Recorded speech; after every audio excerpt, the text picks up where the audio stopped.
Hi friends, मैं परमिंदर कारी। Friends, आज की हमारी गेम है फोर्थ प्रेसिडेंट कप मास्टर्स की, जो कि ताशकंद में खेला जा रहा है, उसके थर्ड राउंड में। यहाँ निहाल सरीन के सामने है यूरिव कुजुबोव। तो चलिए फ्रेंड्स, शुरू करते हैं। जहां निहाल सरीन का पहला मूव आया E4 का, और यूरिव ही पढ़ेंगे। इनका रिप्लाई, यूक्रेनियन ग्रैंड मास्टर है, इनका रिप्लाई आया सिसिलियन डिफेंस यानी C5 का। देन खेला गया knight F3, knight C6, bishop C4, E6 castle by white. Knight गया F6 स्क्वायर पर ब्लैक साइड का। देन रुक आया E1 स्क्वायर पर। अब सरप्राइजिंगली फ्रेंड्स, यहाँ पर बिल्कुल यूरी थोड़े एग्रेसिव मूड में थे, तो उन्होंने यहाँ पहले किया night take C4। Night sacrifice नहीं, डिलीड एक्शंस, पोजीशन को डिस्टर्ब करने के लिए रुक टेक C4 खेला गया, और उसके बाद D5। आप यहाँ फॉक से बचे। तो क्या इलाज है? Simple, bishop takes D5, pawn मिल गया, और ब्लैक ने अपना नाइट लिया, क्वीन टेक्स D5, नाइट के बदले में बिशप लिया। देन हुआ नाइट C3, रुक पर डिफेंस हो गया, वापस क्वीन पर अटैक भी बन गया, क्वीन को जाना पड़ा D8 स्क्वायर पर। देन खेला गया D4। फ्रेंड्स, D4 पर अगर आप यहाँ से D4 स्क्वायर पर देखें तो विनर कौन बनता है? मुझे ऐसा लगता है कि ब्लैक विनर है, क्योंकि ब्लैक क्यों नहीं अपने सेफ पॉन को आगे पुश कर देता। लेकिन अगर मान लेते हैं कि ब्लैक यहाँ F5 पॉन को आगे पुश करता है, रुक पर अटैक बनेगा, रुक को पहले हटाना पड़ेगा, और उसके बाद यहाँ पॉन जीता जा सकता है। तो यहाँ व्हाइट क्या कर सकता है? बिशप G5, क्वीन पर अटैक बनेगा, और सपोज यहाँ क्वीन को हटाया गया। वैसे तो नेचुरल मूव जो बनता है वो बिशप को बीच में लगाने का बनता है, लेकिन फिर भी अगर क्वीन को हटाया गया ताकि यहाँ D4 स्क्वायर पर प्रेशर बरकरार रखा जा सके, तो पहले यहाँ किया जा सकता है रुक टेक C6 चेक। अब ये क्यों किया जा सकता है? क्वीन टेक C6 होने के बाद D5 होगा, और अपना जो रुक के बदले में यहाँ नाइट, और एक बहुत ही एग्रेसिव पोजीशन। आप बिल्कुल बहुत बड़ी प्रॉब्लम में फंसने जा रहे हैं, क्योंकि रुक भी आएगा एंट्री में। तो पोजिशनली बिल्कुल वाइट को वहाँ अपर हैंड मिलेगा, लेकिन यहाँ ब्लैक ने गेम को सिंपल रखा, उन्होंने बिशप लिया E7 स्क्वायर पर।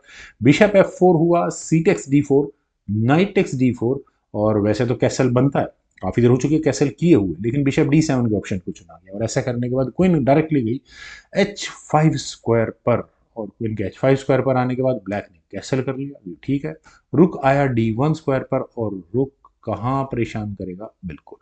तो क्वीन गई C8 स्क्वायर पर। देन हुआ रुक E3, और ये रुक क्या करेगा आगे जाकर? ज़्यादा कुछ खास नहीं, थोड़े से थ्रेट बनाने की कोशिश करेगा। G6, क्वीन पर अटैक, क्वीन गई H5 स्क्वायर पर, और अगले मूव में क्या बिशप बिल्कुल जा सकता है। वाइट पहले नाइट को एलिमिनेट करेगा, लेकिन F6 ब्लैक ने कोई ऑप्शन नहीं दी। Knight takes C6, bishop takes C6, then bishop गया D6 square, asking for bishop exchange.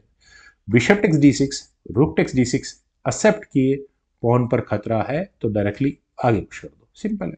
रुक eight E goes to D3, यार मैं एक्सपेक्ट कर रहा हूँ, लेकिन अब फायदा भी नहीं है, बहुत ऑप्शंस हो जाती हैं। क्वीन आ जाएगी वहाँ डिफेंस करने के लिए, क्वीन C7 किया यहाँ पर। लेकिन फ्रेंड्स, अगर आप यहाँ देखें कि रुक जब तक बिशप है, जब तक तो जा नहीं सकता, उसके बाद बच नहीं सकता।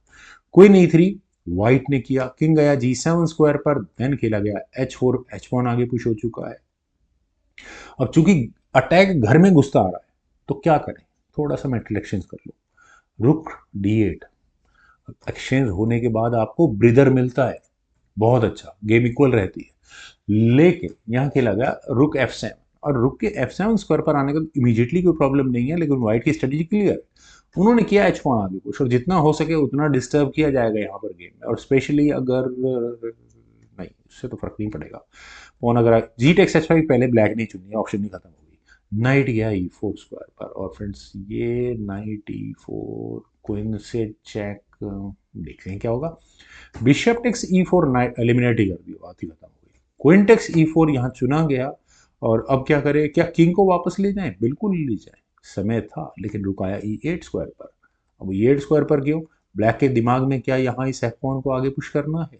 फायदा नहीं, क्वीन F5 पहले ही कर लिया गया, पॉन आप बचा नहीं पाएंगे, आप कुछ भी कर लें चाहे यहाँ से। क्या करें? E5 E4 पर तो रुक से चेक आ जाएगी। ठीक है, आप यूँ सोचो कि यार ये अनडिफेंडेड हो जाएगा, कुछ नहीं होना उससे, किंग H8 स्क्वायर पर जाएगा, देन रुक टेक्स F6 कर लो, बात ही खत्म हो गई। फिर यहाँ चुना गया queen C8, asking for connections. अब कौन करेगा? क्वीन टेक्स H5 हो गया यहाँ से, और अगले मूव में रुक कहाँ जाकर चेक देगा? ये बिल्कुल इसमें यहाँ क्लियर है। क्वीन टेक्स C2 चुना गया, और फ्रेंड्स क्वीन टेक्स C2 होने के बाद वो सिंपल लॉजिक है, बड़ा चेस को जो खेलना चाहता है उसके लिए महामंत्र है, नेवर लेट योर पीस अनडिफेंडेड, कभी मत छोड़ो। देखिए रुक अनडिफेंडेड हो गया, टैक्टिक्स लगेगी और लग गई। रुक D7 खेला गया, इमीडिएटली नहीं लगा।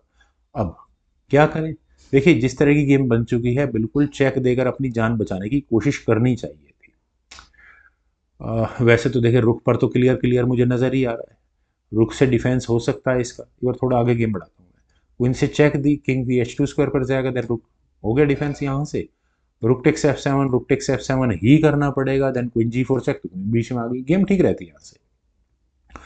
लेकिन यहाँ सबसे बड़ा ब्लंडर मेरे ख्याल से कुज़ुबोव ने किया, उन्होंने यहाँ अपने रुक को लिया E7 स्क्वायर पर, और बिल्कुल भूल गए कि यहाँ पर ये रुक पिन है।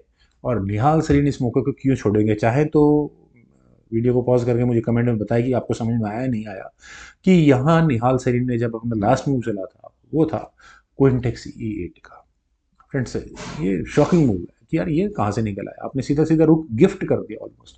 देखिए रुक पिन है भाई, आप क्या रुक टेक्स D7 नहीं तो करोगे, दूसरा रुक आगे बैठ जाएगा, रुक G3 चेक हो जाएगा, king H7, then queen takes D7, और ये रही आपकी चेकमेट। बचाते रहो उसको, कहाँ से बचा, नहीं बचती भाई, कुछ नहीं बचता। वेल फ्रेंड्स, काफ़ी अच्छी गेम लगी, उम्मीद है आप सभी लोगों को भी जरूर पसंद आई होगी। तो आप लोग वीडियो को लाइक शेयर, यूट्यूब चैनल को प्लीज़ सब्सक्राइब, और दूसरे वाला यूट्यूब चैनल को भी जरूर करें। कमेंट सजेशंस का मुझे बेहद इंतजार रहेगा। Thank you for watching, bye.